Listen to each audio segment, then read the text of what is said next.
लजाएर एक्लै किन लजाएर एक्लै किन बसेकी मायालु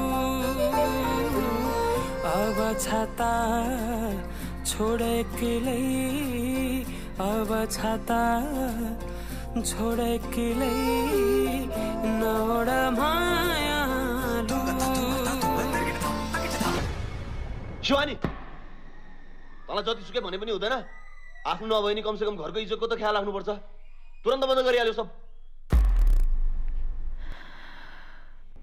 कापिएको हात समाई यादहरूको नयाँ घर बनाई एक फेर बोली हेर मायालु मायालु।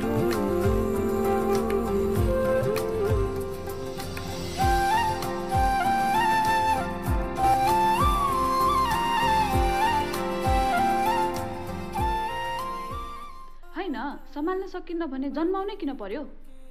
खयाला मेरो छोरी भेको भे त खुट्टा सुट्टा भाँचिदिन्थे।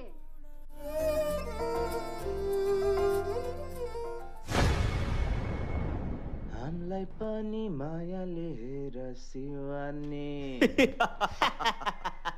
हामीसँग नि नाच्ने हो कि कहिले काहीँ? खयाला हामीसँग नि नाच्ने हो कि कहिले काहीँ? आफ्नो नभएको छ घरको इज्जतको त ख्याल राख्नुपर्छ। सकिन्न भने जन्माउनै किन पर्यो?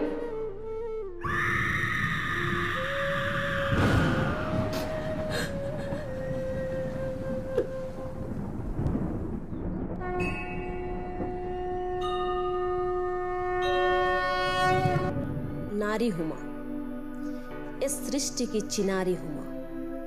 गर्व छ मलाई आफू नारी हुनुमा। ममताकी परिभाषा दयाकी खानी हूँ म। हो त्यही नारी हूँ म। यस संसार रूपी रङ्गमञ्चका धेरै भूमिकाहरू खेल्ने क्षमता छ ममा। तिमीलाई संसार टेकाउने आमा हुँ म। एउटा भवनलाई घर बनाउने बुहारी हुँ म।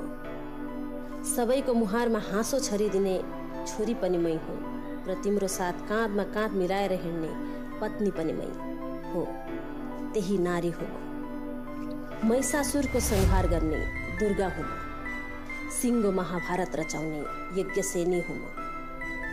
तिमीलाई मृत्यु शैय्याबाट फर्काउने सावित्री पनि मै हुँ र तिम्रो मृत शरीरसँगै अग्निमा जल्ने सती पनि मै हो त्यही नारी हुँ म। युद्ध भूमिमा लड्ने वीराङ्गना राज्य लक्ष्मी हुँ म। न्यायको कुर्सीमा बस्ने सुशीला हुँ म।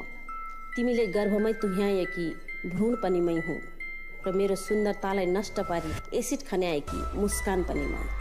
जीवनका 2/3 आयु तिमीले मसँगै बिताएका छौ। कहिले आमा, कहिले बहिनी, कहिले पत्नी र कहिले छोरीका रूपमा सदा मेरो साथ पाएका छौ।